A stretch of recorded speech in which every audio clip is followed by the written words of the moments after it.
मेरा नाम है मोहित और आपका स्वागत है हमारे यूट्यूब चैनल हिस्ट्री चैंपियन में। तो जैसा कि आप जानते हो, आपका जो पेपर होने वाला है principle of the micro finance, इससे संबंधित जितने भी महत्वपूर्ण पर्सन है सारे सारे मैं आपको करवाने वाला हूँ। ये पूरा का पूरा आपका वन शॉट वीडियो होने वाला है जिसमें आपका मैं कंप्लीट रिवीजन करूंगा। तो आपको क्या करना है, चैनल को सब्सक्राइब कर देना, वीडियो को लाइक कर देना और अपने दोस्तों को जरूर से शेयर कर देना है। तो चलो शुरू करते हैं अपने वीडियो को।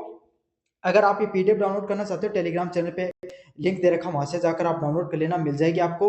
अन्य वीडियो प्लेलिस्ट में लिंक दे रखा, वहां पर जाकर देख लेना। साथ के साथ अगर आप राजस्थान सीएटी की तैयारी कर रहे हो तो यहाँ पर प्रोडक्ट वाले ऑप्शन पे क्लिक करके आप, मैंने बुक लगा रखी है, पढ़ लेना, आपका काफी अच्छी तैयारी हो जाएगी। साथ के साथ अब आपको पता फ्लिपकार्ट पे और मंत्रा पे सेल चल रही है, तो कोई भी प्रोडक्ट खरीदना चाहते हो सबसे ज्यादा डिस्काउंट देखने को मिलेगा, तुरंत जाकर खरीद लो और यहाँ पर क्लिक करके खरीदोगे, आपको सबसे ज्यादा डिस्काउंट वो देखने को मिलेगा। तो चलो शुरू करते हैं अपन यूनिट फर्स्ट को। माइक्रो इकोनॉमिक्स क्या है, इसके अध्ययन विषय और महत्व को स्पष्ट कीजिए। माइक्रो इकोनॉमिक्स क्या होता है, हम इसके बारे में समझेंगे। समशिष्ट अर्थशास्त्र, माइक्रो इकोनॉमिक्स अर्थशास्त्र की वो शाखा है जो अर्थव्यवस्था का अध्ययन एक समग्र इकाई के रूप में करती है। क्या होती है मैक्रो, इनमें आपके सामने जो इकोनॉमिक्स होती है, माइक्रो मतलब छोटा होता है, मैक्रो मतलब क्या था, व्यापक रूप से। तो जो बड़े बड़े कॉन्सेप्ट होते हैं, जो बड़े बड़े जो आपके सामने मैक्रो इकोनॉमिक्स, जिसमें समग्रता की भावना आती है, जिसमें बड़े रूप से चीजों को, कॉन्सेप्ट को समझा जाता है, उसमें आपको क्या समझते हो, माइक्रो इकोनॉमिक्स में हम समझते हैं। ये व्यक्तिगत इकाइयां जैसे कि एक उपभोक्ता और एक फर्म के बजाय पूरे देश की अर्थव्यवस्था का व्यवहार करती है। तो जो माइक्रो इकोनॉमिक्स होती है वो क्या, उसमें कोई एक व्यक्ति की, माइक्रो मतलब छोटा, मैक्रो मतलब बड़ा होता है। तो जो एक छोटे एक व्यक्ति की बात न करके, एक उपभोक्ता की बात न करके, पूरे के पूरे बाजार की जहां पर बात की जाए, पूरे देश के अर्थव्यवस्था की बात करी जाए, इसी को क्या कहा जाता है, समशिष्ट अर्थव्यवस्था या मैक्रो इकोनॉमिक्स के नाम से जाना जाता है। यह अर्थव्यवस्था के व्यवहार और प्रदर्शन का विश्लेषण करती है, और ये क्या बताती है कि अर्थव्यवस्था का व्यवहार क्या है और प्रदर्शन क्या है, इन सब चीजों का विश्लेषण करती है। तो अर्थव्यवस्था किस तरीके से, उसका क्या व्यवहार है और उसका क्या प्रदर्शन है, इन सब चीजों को ये विश्लेषण करने का कार्य करती है। अच्छा, इसके अध्ययन के क्या विषय होते हैं। पहला है राष्ट्रीय आय। समशिष्ट अर्थव्यवस्था राष्ट्रीय आय, सकल घरेलू उत्पाद जीडीपी और प्रति व्यक्ति आय जैसे विषयों पर अध्ययन करती है। तो जो आपके सामने जो राष्ट्रीय आय है वो किस पे करती है, जो राष्ट्रीय आय हो गई, जीडीपी कितनी चल रही है, प्रति व्यक्ति जो आपके आप पर कैपिटा इनकम हो गई, प्रति व्यक्ति आय है, इन सब चीजों के अध्ययन में कार्य करते। क्यों, सारी की सारी किससे, अर्थव्यवस्था के, जो पूरे देश की अर्थव्यवस्था पर संबंधित सारी की सारी चीजें हैं। अगला पॉइंट है मुद्रास्फीति। यह मुद्रास्फीति के कारणों, मतलब महंगाई के कारणों, प्रभाव व नियंत्रण के उपायों का विश्लेषण करती है। साथ के साथ किन चीजों का विश्लेषण करती है कि मुद्रास्फीति होती है ना, जो आपके सामने महंगाई होती है, महंगाई के क्या कारण है, क्या प्रभाव है और उसको किस प्रकार से नियंत्रित किया जाता है, इन सब चीजों के जो चीजें हैं इनको भी समझने का प्रयास करते हैं अपन। अगले वाले पॉइंट की बढ़े बेरोजगारी। यह बेरोजगारी के विभिन्न प्रकारों, कारणों और इसे कम करने के तरीकों पर अध्ययन करती है। साथ के साथ क्या करती है, बेरोजगारी के कितने प्रकार होते हैं, क्या क्या कारण होते हैं जिससे बेरोजगारी फैलती है और इसको कम करने के क्या तरीके होते हैं, इन सभी कॉन्सेप्ट को समझने का बताया जाता है। तो क्या क्या होता है बेरोजगारी में, बेरोजगारी के कितने प्रकार होते हैं, किन कारणों से समाज में बेरोजगारी फैलती है और इसे हम किस प्रकार से कम कर सकते हैं, ये सब चीजें भी इसमें समझने को मिलती है। अगले वाला पॉइंट है मैक्रो इकोनॉमिक्स में अपन क्या पढ़ते हैं, सरकारी नीतियां। यह राजकोषीय और मौद्रिक नीतियां जैसे सरकारी नीतियों के प्रभावों का आकलन करती है। तो क्या करती है, जो राजकोष का जो घाटा होता है आपके सामने, है ना, पूरे देश के अंदर जो जितना टैक्स आया, अपने जितने बाहर से लोन ले रखा है, जितना ट्रेड डेफिसिट है, उन सब चीजों को अपन इसके अंदर क्या करते हैं, इसके अंदर विश्लेषण व अध्ययन करने का कार्य किया जाता है। अगले वाला पॉइंट है आर्थिक विकास और समृद्धि। यह किसी देश के दीर्घकालीन आर्थिक विकास और समृद्धि के कारणों पर शोध करती है। साथ के साथ यह क्या करती है, कोई भी देश हो गया, उसके दीर्घकालीन मतलब लंबे समय तक उसका किस प्रकार से विकास होगा, वो देश लंबे समय तक उसका विकास किस प्रकार से होगा, इन सब चीजों का अध्ययन करती है। और वो देश आगे जाकर कैसे समृद्धि करेगा, कैसे आगे बढ़ेगा, इन सब चीजों का भी शोध कार्यों पर कार्य करती है। तो यही है, कोई भी देश का दीर्घकालीन लंबे समय तक उसका आर्थिक विकास कैसे होगा और उसके समृद्धि के कारणों पर शोध किया जाता है। समशिष्ट अर्थशास्त्र सरकार के दो आर्थिक नीतियों को बनाने में मदद करती है। यह सरकार को यह समझाने में भी मदद करती है कि अर्थव्यवस्था को स्थिर कैसे किया जाए। साथ के साथ हमें चीजों को यह समझाने में भी मदद करती है कि जो अर्थव्यवस्था होती है, हम उसको स्थिर किस प्रकार से बना सकते हैं, हम इसको एक लेवल पे कैसे रख सकते हैं। रोजगार कैसे बढ़ाया जा सकता है और मुद्रास्फीति को कैसे नियंत्रित किया जा सकता है। साथ को साथ ये सब चीजें समझाने में मदद करती है कि हम कोई भी देश हो गया, कोई भी राष्ट्र हो गया, उसमें रोजगार का निर्माण कैसे कर सकते हैं, रोजगार को कैसे बढ़ा सकते हैं, और मुद्रास्फीति होती है जो आपके सामने महंगाई होती है उसको कैसे अपन नियंत्रण में ले सकते हैं। तो यही है आपको संशिष्ट जो अर्थशास्त्र होता है, इसमें सारी चीजों सारे कॉन्सेप्ट को समझने में मदद मिलती है। ये तो था आपका पहला प्रश्न। अब अगला देखेंगे, सूक्ष्म अर्थशास्त्र और व्यापक अर्थशास्त्र में अंतर बताइए। तो आपको सामने माइक्रो इकोनॉमिक्स और मैक्रो इकोनॉमिक्स में क्या अंतर होता है इसको समझो। सूक्ष्म अर्थशास्त्र क्या होता है? अध्ययन के क्षेत्र की बात करें, यह अर्थव्यवस्था की व्यक्तिगत इकाइयों का अध्ययन करती है। मतलब एक एक इंसान इंडिविजुअली, चाहे कोई बिजनेस हो गया, चाहे कोई व्यक्ति हो गया, उसके एक एक इंसान की जो पूरी इकाई हो गई, उसके अध्ययन का कार्य किसमें होता है? आपके सामने सूक्ष्म अर्थशास्त्र में होता है। अगला क्या है? समशिष्ट अर्थशास्त्र। इसमें क्या होता है? ये अर्थव्यवस्था का अध्ययन करने के लिए एक समग्र इकाई के रूप में कार्य करता है। मतलब कलेक्टिवली आपको चीजों को अध्ययन करने के लिए कौन सा करता है? आपके सामने समशिष्ट अर्थशास्त्र है। समझ में आ गया? जहां पर आप सारे का सारा पूरा देश हो गया, पूरे के पूरे जो बाजार हो गया, उसको अपन समझते हैं, उसको क्या कहा जाता है? मैक्रो इकोनॉमिक्स कहा जाता है। जैसे ऐसे समझ लो कि आपकी एक दुकान है, आपकी ऐसे समझ लो आपकी एक दुकान है ना, आपकी एक दुकान का अगर पूरा अध्ययन किया गया, उसको क्या कहा गया? सूक्ष्म अर्थशास्त्र। सूक्ष्म मतलब छोटा, और पूरे बाजार का अध्ययन किया गया, उसे समशिष्ट अर्थशास्त्र के नाम से जाना जाता है, मैक्रो इकोनॉमिक्स के नाम से जाना जाता है।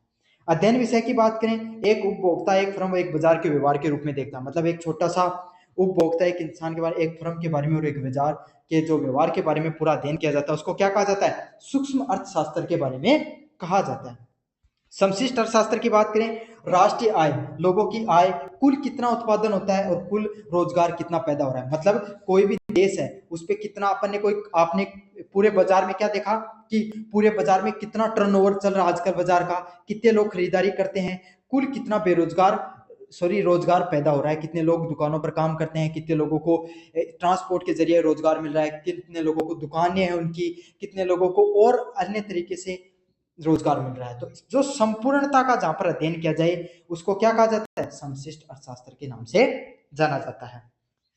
मुख्य समस्याओं की बात करें, यह मूल्य निर्धारण और उत्पादन जैसे समस्याओं को हल करती है। क्या करती है? कोई भी चीज का मूल्य निर्धारित करती है, साथ के साथ उत्पादन जैसे मूल्यों को हल करती है। मतलब क्या करती है? कोई भी चीज हो गया, 10 रुपए की कोई चीज है, 15 रुपए कोई चीज है, उसके मूल्य को निर्धारण करने का कार्य करती है। साथ के साथ उत्पादन, कोई भी प्रोडक्ट जिसका उत्पादन होता है उसको मुद्दों को हल करने का प्रयास करती है। साथ साथ क्या करती है? मुद्रास्फीति, बेरोजगारी और आर्थिक विकास जैसे मुद्दों पर ध्यान आकर्षित करती है। साथ ही साथ क्या करती है? महंगाई हो गई, बेरोजगारी हो गई और आर्थिक विकास जैसे मुद्दे होते हैं, लोगों की जो विकास से संबंधित चीजें होती हैं उस पर ध्यान केंद्रित करने का कार्य करती है। सिद्धांत की बात करें, मांग और पूर्ति का सिद्धांत हो गया, उत्पादन का सिद्धांत हो गया और लागत का सिद्धांत। जो सबसे अच्छी चीज है आपको माइक्रो इकोनॉमिक्स में क्या क्या चीज आएंगी? मांग और आपूर्ति। कितनी मार्केट में मांग आ रही है, आपकी दुकान में कितनी चीजें की मांग आ रही है, छोटी दुकान आपकी है ना, कितनी आपूर्ति करो, कितना बाजार से सामान जा रहा है ना, उसके सिद्धांत, उत्पादन लागत का सिद्धांत जैसे सिद्धांत इसके अंदर माइक्रो इकोनॉमिक्स में आते हैं। इसमें क्या आते हैं? राष्ट्रीय आय, बड़ी चीजें राष्ट्र से संबंधित, राष्ट्रीय आय और मुद्रा के सिद्धांत से संबंधित चीजें आपको इसके अंदर पढ़नी होती है मैक्रो इकोनॉमिक्स में। समझ में आ गया आपके सामने? अब अपन बढ़ेंगे यूनिट नंबर 2 की तरफ। राष्ट्रीय आय की परिभाषा दीजिए तथा इसके मापन की विधियां बताइए। तो राष्ट्र आय क्या होता है और इसके मापन की क्या क्या विधियां होती हैं, इसके बारे में अपन समझेंगे।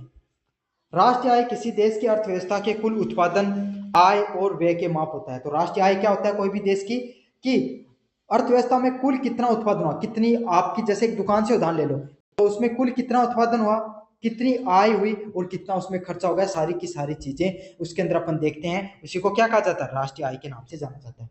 यह किसी देश में एक वर्ष की अवधि में उत्पादित सभी वस्तुओं सेवाओं पर कुल मूल्य का प्रतिनिधित्व करती है। मतलब सबसे इंपॉर्टेंट बात क्या है? अपने देश की, किसी देश में, अपने देश में, अपने भारत पूरा देश है, यहाँ पर कुल कितनी वस्तुओं को निर्माण किया गया है ना, उन पे कुल कितना मूल्य है, उन पे कुल कितना टैक्स है, इस सब चीजों का क्या करता है? प्रतिनिधित्व करने का कार्य करता है। माप की विधियों की बात करें, सबसे पहले है इनकम मेथड। सबसे पहला मेथड कौन सा? Income method. ये क्या होता है? इस विधि में उत्पादन के सभी कारक जैसे श्रम, पूंजी और उद्यमशीलता द्वारा अर्जित आय को योग किया जाता है। तो अलग अलग मेथड होते हैं आपके इनकम निकालने के। इसमें क्या होता है आपके सामने? इसके सामने आपको श्रम निकाला जाता है। कोई एक दुकान आपकी, मैं आपको समझाता हूं अच्छे से। आपने एक दुकान खोली, दुकान में क्या क्या आपको कहाँ कहाँ पैसा खर्च होता है। सबसे पहले आप क्या करोगे, सबसे पहले दुकान खोलने के लिए आप क्या करोगे, एक भूमि लोगे, एक जमीन लोगे। समझ में आ गया, उस जमीन लिया उसका क्या जाएगा, रेंट जाएगा। अब जमीन क्या हो गई, आपने दुकान ली किराए पे। समझ में आ गया।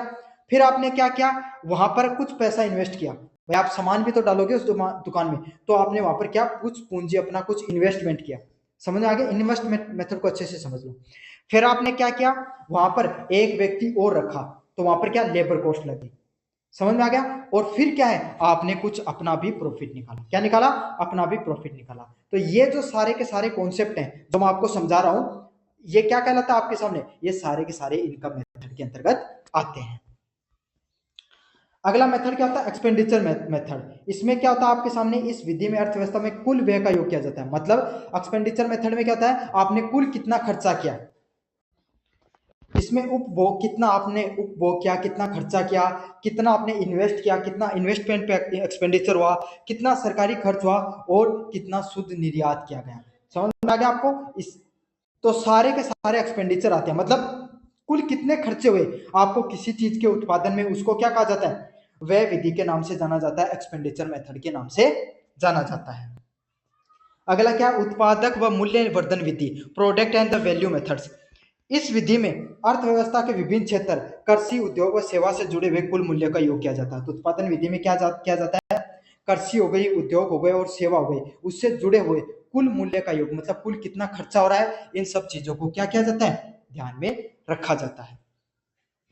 इसमें से प्रत्येक चरण के उत्पादन में मूल्य को जोड़ा जाता है तथा कुल मूल्य की गणना की जाती है। वैल्यू एडेड मेथड में क्या होता है, जैसे मैं आपको समझा देता हूं। एक आपने बिस्कुट का निर्माण किया, बिस्कुट का निर्माण किया। अब सबसे पहले आपने क्या किया, बिस्कुट का निर्माण 50 रुपए में हुआ। समझा। फिर आपने क्या, किसी होलसेलर को बेचा, मतलब थोक विक्रेता को। तो थोक विक्रेता को जब आपने बेचा, तो उसने क्या किया, प्लस आपका 10 रुपए का ट्रांसपोर्टेशन हो गया, प्लस इसने 10 रुपए अपने प्रॉफिट के रख लिए। तो चीज कितने की होगी, 70 की होगी। फिर आपने किसको बेचा, एक दुकानदार को। तो दुकानदार पे 10 रुपए ट्रांसपोर्ट का खर्चा, प्लस 10 रुपए का उसने अपना खर्चा रख लिया। तो इस प्रकार से 90 रुपए की पूरी कुल चीज हो गई। लेकिन ये जो मेथड होता है, इसमें क्या कर देते हैं अपन, सारी चीजों को अगर अपन ऐड कर देंगे जीडीपी में, 50, 70 प्लस 90, तो क्या होगा, ये वैल्यू एडेड ज्यादा हो जाएगा। मतलब इतने रुपए का उत्पादन थोड़ी हुआ है, वास्तविक उत्पादन कितना 50 का हुआ है, लेकिन ये चीजें तो एक्स्ट्रा ऐड होती जा रही है, तो इसको इनमें से माइनस कर दिया जाता है। इसी को क्या कहा जाता है, product and value added method के नाम से जाना जाता है। अगले वाला प्रश्न है, differentiate between the GDP and GNP, market price and factor price. GDP और जीएनपी को बाजार मूल्य व कारक लागत में अंतर बताइए। तो जीडीपी क्या होती है और जीएनपी क्या होती है, इसके बारे में अपन बताना है। सबसे पहले जीडीपी की बात करें। जीडीपी क्या होती है, ग्रोस डोमेस्टिक प्रोडक्ट के नाम से जाना जाता है। और ये क्या होता है, किसी देश की भौगोलिक सीमा के भीतर एक वर्ष के अंदर उत्पादित सभी अंतिम वस्तुओं और सेवाओं को कुल मूल्य। जैसे ये भारत है, भारत की तो देश की जो सीमा है ना, इसके अंदर कुल कितना प्रोडक्ट उत्पादित हो रहा है, इसमें भारत के लोग भी उत्पादित करते हैं, बाहर की कंपनियां भी उत्पादित करती हैं, है ना, और विदेशी लोग भी उत्पादित, तो सब, चाहे कोई भी हो, चाहे बाहर के लोग हो चाहे भारत के लोग हो, कोई भी लोग हो, जो भारत के भौगोलिक क्षेत्र के अंदर जितना कुल उत्पादन होता है, उसी को क्या कहा जाता है, जीडीपी के नाम से जाना जाता है, ग्रॉस डोमेस्टिक प्रोडक्ट के नाम से जाना जाता है। इसमें विदेश नागरिकों द्वारा देश में अर्जित आय भी शामिल होती है। तो जो विदेशी नागरिक हो गए, जैसे चाइना के, जापान के लोगों ने यहाँ पर आके कंपनी खोली और वो उत्पादन कर रहे हैं, तो वो भी जीडीपी के अंतर्गत वो चीजें आती हैं। अगले वाला कॉन्सेप्ट है जीएनपी। जीएनपी का क्या कॉन्सेप्ट होता है, किसी देश के नागरिकों द्वारा एक देश के भीतर और बाहर अर्जित कुल आय। जैसे कि ये क्या है, भारत के लोग आएंगे यहाँ पर, जो जापान के लोगों ने कुछ कमाई की, वो इसके अंदर ऐड नहीं होती। इसके अंदर क्या होगी, भारत के लोगों ने जितना कमाया। अब क्या, भारत के कुछ लोग बाहर भी जाकर कमा रहे हैं, है ना, विदेश में चले जाते हैं ना, कंपनी खोल ली किसी ने, वो कमाई कर रहा है और वो क्या भारत में पैसा भेज रहा है, तो वो भी इसके अंदर ऐड किया जाता है। तो ये डिफरेंस है जीडीपी में। भारतीय भौगोलिक क्षेत्र में जितने भी लोग जो उत्पादन करते हैं, चाहे विदेश के हो चाहे भारत के, वो आता है। और जीएनपी में क्या आता है, बस सिर्फ भारत के लोग, चाहे वो भारत में रह रहे हो चाहे भारत से बाहर रह रहे हो, कुल कितना आय कमाते हैं, उसी को क्या कहा जाता है, जीएनपी कहा जाता है, ग्रोस नेशनल प्रोडक्ट के नाम से जाना जाता है। इसे देश में रहने वाले विदेशियों द्वारा अर्जित आय नहीं होती, लेकिन इसमें क्या है, जो विदेशी रहते हैं भारत में, उनकी आय को नहीं गिना जाता है। अब क्या, मार्केट प्राइस और फैक्टर कॉस्ट में क्या अंतर होता है, ये भी समझेंगे अपन।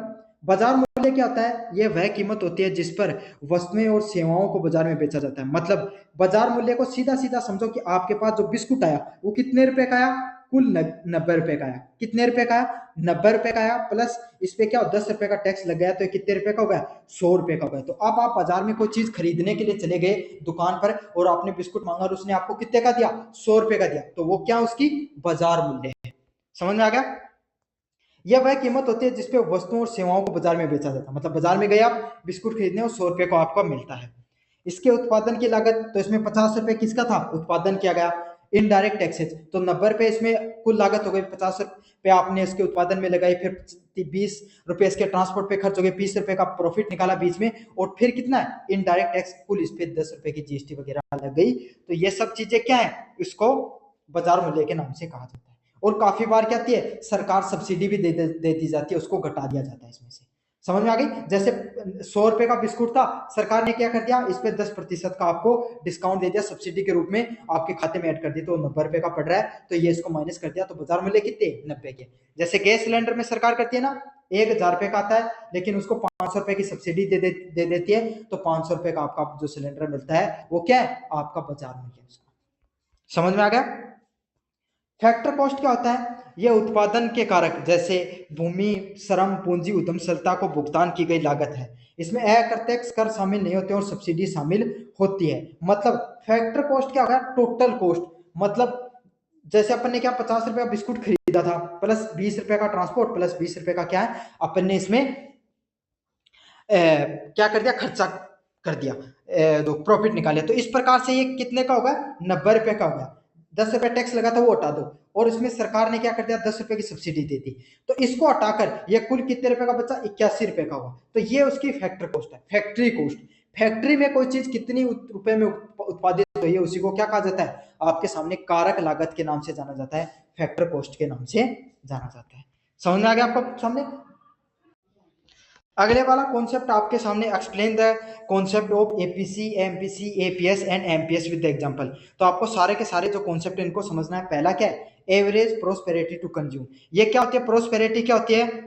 जिसमें क्या होता है आपके सामने? एपीएस क्या होती है? Average prosperity to consume. मतलब कुल आय का वह अनुपात जिसे उपयोग खर्च किया जाता है। मतलब आपने 1000 रुपए कमाए और उसमें से 800 रुपए खर्च कर दिए, तो कितने रुपए का बैठ गया? 0.8% है, वो क्या? एपीएस होगा। आपने इतना पैसा अपना खर्च कर दिया है। क्या? कंजप्शन अपॉन में टोटल इनकम। इसका एपीएस का फॉर्मूला क्या होता है? कंजप्शन, टोटल कितना खर्चा कर रहे हो आप और कितना रुपए की इनकम कमा रहे हो, सी अपॉन में वाई। तो जैसे आपके 10,000 रुपए आए और आपने 8,000 रुपए खर्च कर दिया, तो आपका एपीएस कितना होगा? 0.8%, तो वो टोटल एपीएस देखने को मिलता है। एमपीसी की बात करें, मार्जिन प्रोस्पेरिटी टू कंज्यूम, ये क्या होता है? यह अतिरिक्त आय से वह अनुपात है जिसे उपभोग पर खर्च किया गया। एपीएस क्या है? ये आपकी आय से अंतरित क्या आपने खर्च कर दिया। जैसे आपने क्या किया? आपके पास 10 लाख रुपए घर पर थे और आपने अपने लड़के की शादी की और 15 लाख रुपए कुल खर्च कर दिए कर्जे पर लेकर। तो आपने क्या किया? प्लस 5 लाख रुपए क्या किया? कर्जा लेकर क्या किया? खर्चा किया। तो उसी को क्या कहा जाएगा? MPS, marginal prosperity to consume के नाम से जाना जाता है। समझ में आ गया? इसका फॉर्मूला क्या होता है एमपीसी का? एमपीसी का फॉर्मूला होता है डेल्टा सी अपॉन में डेल्टा सी वाई। मतलब कितना आपने एक्स्ट्रा लिया है? डेल्टा सी क्या? कंजप्शन आपके पास था, माइनस आपने टोटल खर्च किया, टोटल खर्चा माइनस आपके पास जितनी इनकम थी उतनी अपॉन में टोटल इनकम। यदि आपकी आय 10,000 से बढ़कर 12,000 हो जाती है और 1500 रुपए अधिक खर्च करते हो, तो आपका एपीएस कितना हो जाएगा? 0.275% है। तो ये आपके सामने जो आप एम एमपीसी होता है, मार्जिनल प्रोस्पेरिटी टू कंज्यूम। अगला APS, average prosperity to save. मतलब कुल आय का वह अनुपात जिसे बचाया जा सकता है। ऐसा कुल अनुपात जिसको आप बचा रहे हो, सेव कर रहे हो, उसको क्या कहा जाता है? एपीएस के नाम से जाना जाता है। समझ में आ गया? जैसे आपने 10% पैसा 1000 रुपए में से 100 रुपए बचा लिया, तो आपने कितना बचाया? 10% है वो पैसा बचा लिया। एमपीसी क्या होता है? Marginal prosperity to save. यह अतिरिक्त आय से वह अनुपात होता है जिसे बचाया जाता है। तो आपकी आय है उससे अतिरिक्त जितना खर्चा होता है उसको क्या कहा जाता है? एपीएस के नाम से जाना जाता है, मार्जिनल प्रोस्पेरिटी टू सेव के नाम से जाना जाता है। अगला क्या है? गुणांक, मल्टीप्लायर क्या होता है? सरल व जटिल गुणांकों में अंतर बताइए।